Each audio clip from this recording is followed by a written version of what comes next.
ഒരിക്കലും പോകില്ല എന്ന് ഞാൻ മാതാവിനൊരു വാക്ക് കൊടുത്തു. അങ്ങനെ വന്നു. കുറച്ച് കഴിഞ്ഞപ്പോൾ 1 മാസത്തിനിടയ്ക്ക് എൻ്റെ 4th സെമ്മിൻ്റെ റിസൾട്ട് വന്നു.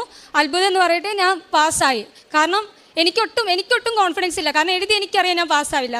അതേപോലെ കാലിക്കറ്റ് യൂണിവേഴ്സിറ്റിയാണ്. അപ്പോൾ കാലിക്കറ്റ് യൂണിവേഴ്സിറ്റി ആയതുകൊണ്ട് റീവാലുവേഷൻ കൊടുത്താൽ ഇമ്പ്രൂവ്മെൻ്റ് എഴുതുന്നവർ പോലും പാസ്സാവത്തില്ല. ഇപ്പോൾ റീവാലുവേഷൻ കൊടുത്ത് അവർ തോൽപ്പിക്കാനേ നോക്കത്തുള്ളൂ, പാസ്സാവില്ല എന്ന് എനിക്ക് 100% അറിയാം.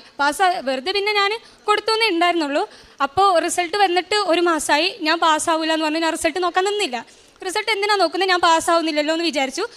പക്ഷേ എൻ്റെ ഫ്രണ്ട് പറഞ്ഞു, ഞാൻ നോക്കി, അത്ഭുതം എന്ന് പറയട്ടെ, എനിക്കത് റീവാലുവേഷൻ കൊടുത്തപ്പോൾ പാസ്സായി കിട്ടി. ഈ അത്ഭുതം എങ്ങനെ സംഭവിച്ചതെന്ന് എനിക്ക് മനസ്സിലായില്ല. പിന്നെ എപ്പോഴാണ് മനസ്സിലായത്, ഞാൻ ഉടമ്പടി എടുത്തിട്ടുണ്ടല്ലോ, പ്രാർത്ഥിച്ചിട്ടുണ്ടല്ലോ.